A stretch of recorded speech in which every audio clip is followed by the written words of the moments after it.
හා යාළුවනේ රටේ ආර්ථිකයට ඉදිරියේදී මොනවද වෙන්නේ? අපට යන කල මොකද්ද?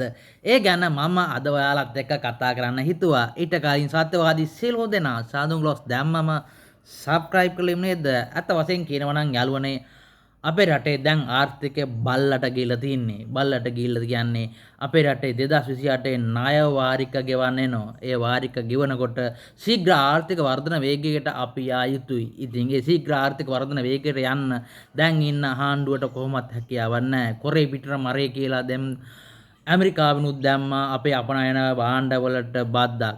ඉතින් දැන් ඒක අනිවාර්යෙන් ක්‍රියාත්මක වෙනවා. ඉදිරියේදීන 9 වෙනිදා ක්‍රියාත්මක වුණාම ඒක රටට තදින් බලපානවා. මේ වෙනුවෙන් ක්‍රියාමාර්ග ගන්න රජයට කිසිම හැකියාවක් නැහැ. මොකද රජය ක්‍රියාමාර්ග ගන්නව නම් මීට කලින් ඕවට එන්ටර් වෙන්න ඕන. එතකොට ඩොනල්ඩ් ට්‍රම්ප් කියන්නේ කවුද? මොන වගේ මිනිහෙක්ද? මීට කලින් ඩොනල්ඩ් ට්‍රම්ප් ඇමරිකාවේ ජනාධිපතිවරණයේ ධුරේ ඉඳලා තියෙනවා. එතකොට ඩොනල්ඩ් ට්‍රම්ප් කියන්නේ කෙලින් තීරණ ගන්න මිනිහෙක්. ඒ මිනිහා ජනාධිපති වුණාම කිව්වා. ඒ කිව්ව දේවල් අපේ රටේ මිනිස්සු දැනගත්තා නම් සෙනිකව ගිහිල්ලා ඒ වෙනුවෙන් ක්‍රියාමාර්ග ගන්න තිබුණා. එතකොට එහෙම ගන්න පුළුවන් පෙර සූදානමකින් රට මෙහෙවන්න පුළුවන් පුද්ගලයෙක් අපේ ආණ්ඩුවේ නැහැ. ඒක ආණ්ඩුවේ වරද නෙමෙයි රටේ මහ ජනතාවගේ වරද. එහෙම සූදානමක් තිබුණත් ඒ ජනාධිපති විතරයි. ජනාධිපතිට ඒ ඔක්කොම හොයන්න බෑ රටේ බර සම්පූර්ණ ජනාධිපති කරුඩාවම තියෙන ප්‍රශ්න ටික ඔක්කොම එනකොට ජනාධිපතිට ඒ ගැන හිතන්න බෑ. එක්ක ජනාධිපති ප්‍රශ්න කළමනාකරණය කරගෙන පෙර සූදානමකින් යන්න ඕනේ. එහෙම ගියෙත් නෑ. ගිහිල්ලා ගහනවයි කියලා ගොන් ආතල අරගෙන තමයි එයා ගියේ. එතකොට අලුතෙන් ආණ්ඩුවට ගිය මිනිසුන්ට ඔය ගැන හිතන්න තේරුමක් නෑ. එතකොට ඒ පාර්ලිමේන්තුවේ ඉඳලා ඒ ගැන කළමනාකරණයෙන් පිරිපුන් අය අපි පාර්ලිමේන්තුවට යවන්න තිබුණා. ඒක රටේ මිනිස්සු තේරුම් ගත්තේ නැහැ. එතකොට රටේ ආර්ථිකයේ කළමනාකරණය කිරීමේ හැකියාව තිබුණේ සජබෙට. එතකොට අපි යවන්න ඕනේ ඒ වෙලාවේ සජබ සෙට් එක. රටට ආදරය කරන මිනිස්සු යවන්න ඕනේ සජබ සෙට් එක. ඒත් රටේ මිනිස්සු ඊට ඔබ්බෙන් ගිහිල්ලා මාලිමාවට කතරේ ගැව්වා. මාලිමාවට කතරේ ගහලා මාලිමාව ආණ්ඩුව පච් කරා නම් ඒ ආණ්ඩුව හොඳයි කඩාවැටිච්ච ආර්ථිකයක් නෙවෙයි පවතින ආර්ථිකයක් ඉදිරියට අරන් යන්න.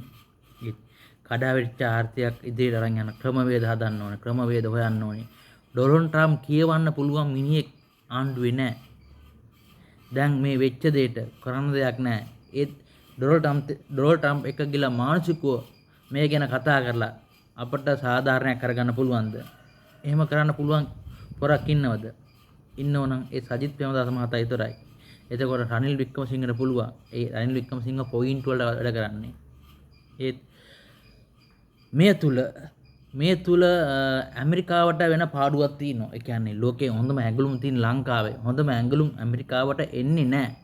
ඒ පොයින්ට් එක උපයෝගී කරගෙන එතන ඒ කියන්නේ ඒ දොරවල පැත්ත උපයෝගී කරගෙන අපට මානසිකව ගිහලා කතා කරලා ඇමරිකාවත් එක්ක මේක නැවත ක්‍රියාත්මක කිරීමේ හැකියාව තියෙනවා. මේකට ඉතින් හොඳ මොලකාරයෝ ඉන්න ඕනේ. මොලකාරයෝ වෙන්නත් ඕනේ. ඒ වගේම ඌ මානසික වෙන්නත් ඕනේ.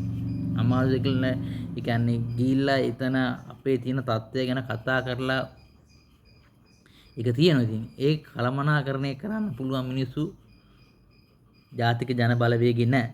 ඉතින් ඒ වගේ මිනිස්සු රට තුල ඉන්න ඕනේ, හොයන්න ඕනේ. ඉතින් මේ මිනිස්සු පාර්ලිමේන්තුව යවන්න ඕනේ. ඉතින් ඒ වගේ මිනිස්සු පාර්ලිමේන්තුව රටේ මිනිස්සු යවුවේ නැහැ.